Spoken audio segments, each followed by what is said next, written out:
Hi friends, and welcome to my channel. It is Dr. Shani. I hope you have been having a wonderful winter. We are approaching spring. I'm so happy about it. I cannot wait to put some sandals on, okay, because it is cold in Middle Tennessee. If you are new to this channel, again, welcome. I'm Shani, and I am an associate professor of social work. On this channel, I talk about healthy boundaries, interpersonal relationships, faith and spirituality. I talk about academia, adjuncting. I just talk about a little bit of everything on this channel. So today I'm going to talk about something that I think will resonate with those of you who are in the professional environment, who are highly visible.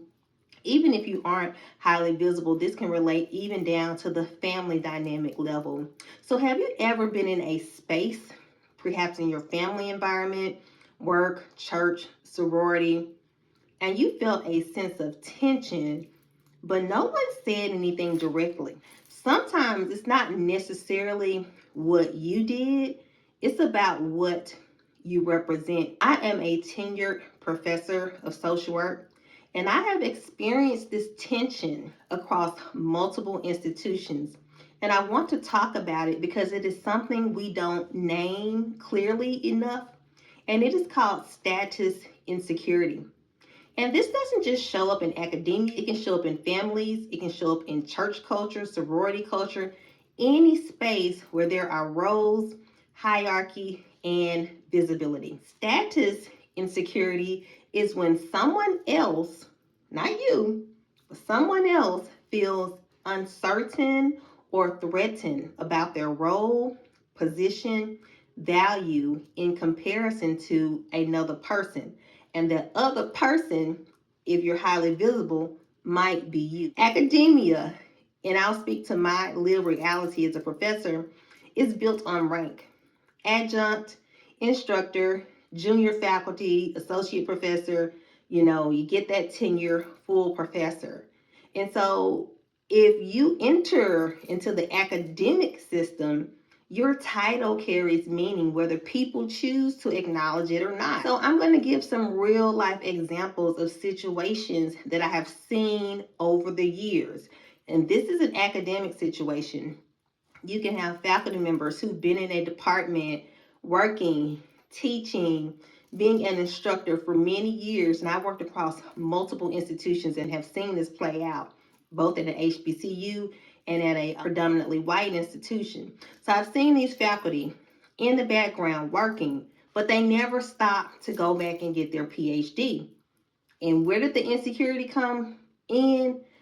I was the new hire, okay? I was the new kid on the block with the PhD, or I was the person who was hired in this role.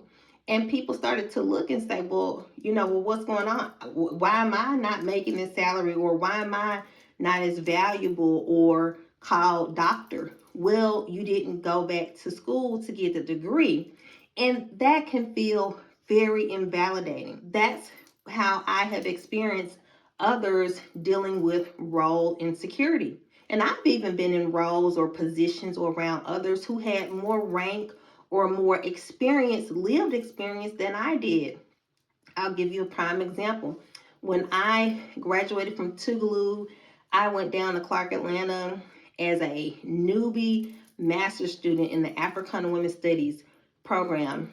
And when I tell you I was in the class with some sharp women and men, yes, men were in our women's studies program. And so we were like this little nuclear family, and we would meet and there would be some intelligent debates and conversations taking place in those classrooms.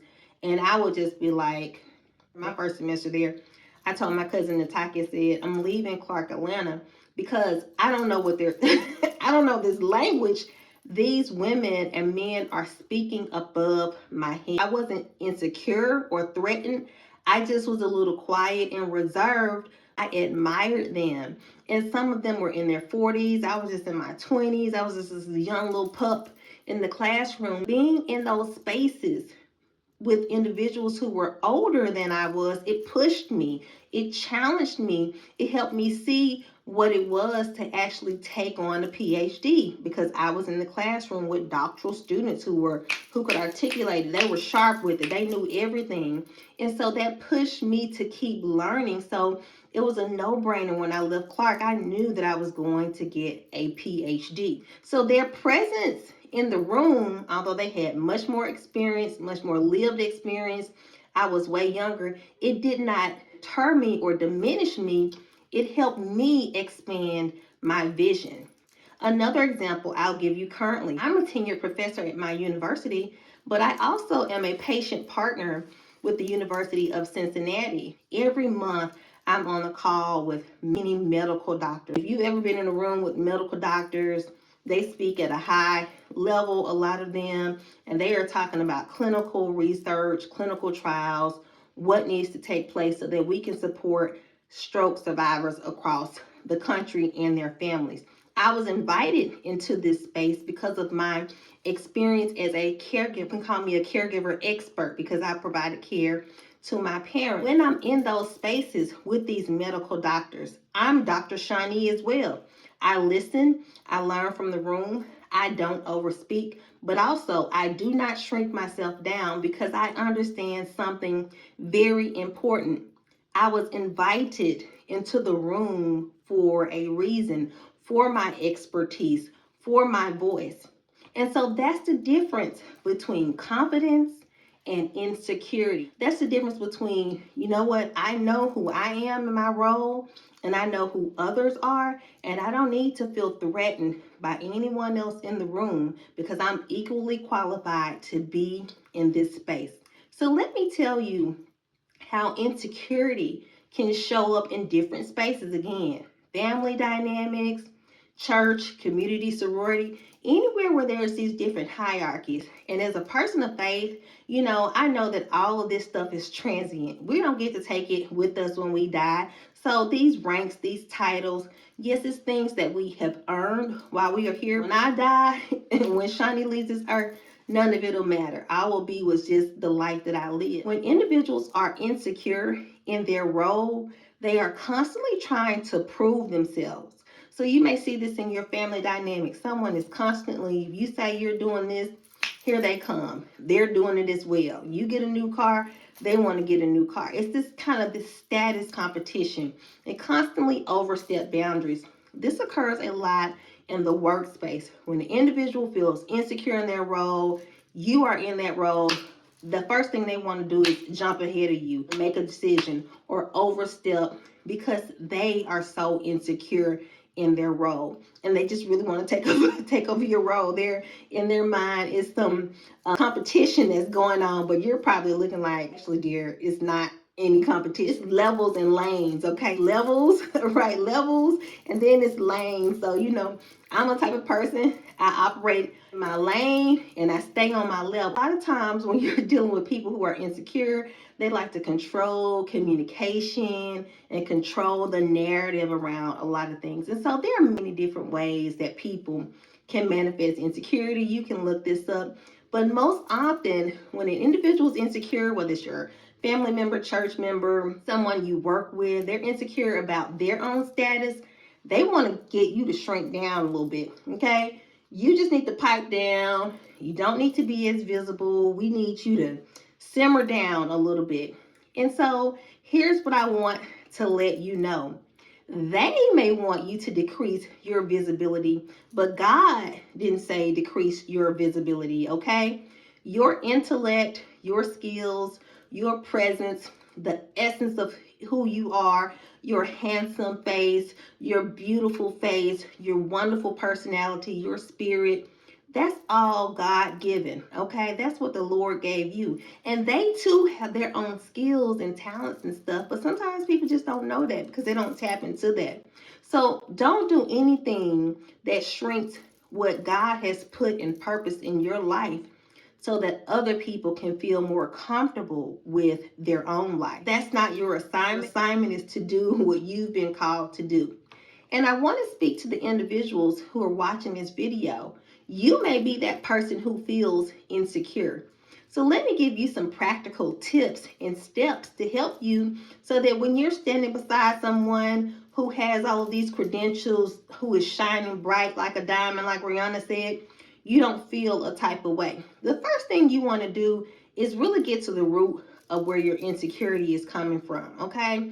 Did someone say something to you in your childhood to make you feel lesser than? You don't have to buy into that narrative just because someone said that about you. You can shape and create the future that makes sense to you. If you are in a particular role, whether that's sorority, church, community, politics, whatever it is, your job, you have to have a plan for your life and a plan for what you want to do. You need to go get a terminal degree. If you're in academia, you're pretty much going to need that terminal degree. You're going to always feel a type of way if you do not have that terminal degree because it's built on PhD, MDs, these terminal degrees. So if you need a terminal degree or certification or more experience, go take up and do the things that you need to do so that you can elevate your career or elevate your particular path.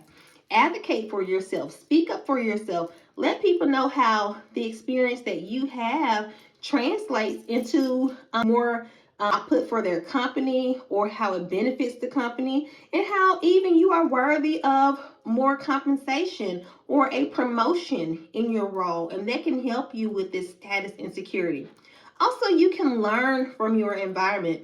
Just because someone is older than you and has more wisdom, more lived experience, just because someone is younger does not mean you cannot learn from that individual. I am successful today because I learn from others around me. I take in, I stay in touch. I have mentors. I'm in contact with people. So I don't shun information because typically when I've sat down with people, when I had a sincere question, when I wanted to know, they told me the honest truth. And when I took their advice based on their lived experience, based on their knowledge, based on they could see where I was going, it benefited me. And I wouldn't be in certain positions today had I had a recalcitrant attitude or had I not listened to others who were speaking wisdom to me. So don't close yourself off from learning from other people just because someone is younger or just because someone is not of your own ethnic or racial group. A lot of times people close windows and doors of opportunity because they don't know how to get over their own individual racism. Okay, I've worked with many people and they can't receive from me because I'm a black woman. But that's okay. That's your bad. So everyone in the room has something to teach you if you are open. And I learned from diverse groups, from diverse people, from people who are willing to sow into me. And I also try to pass and impart that information to other people. Your timeline is your timeline. You don't have to be jealous. You don't have to compete. You don't have to fight and argue with other people about who you are in your role. As my mother has always told me, you just have to be who God calls you to be and walk in your purpose. And I'm going to be the writer, the speaker, the author, the scholar, and whatever God calls me to do well. And I have done that successfully. If you are experiencing this tension, you're on the receiving end of it, like I often am, where people are wanting me to shrink or wanting me to just to decrease my visibility. And I think to myself, well, I guess you really don't know me because I've always been highly visible in my life. I was a little girl who grew up speaking in churches, always being invited to speak, to talk to someone, to share, to impart. So that visibility and that confidence is something I've developed and cultivated over the years. And it ain't going away, okay?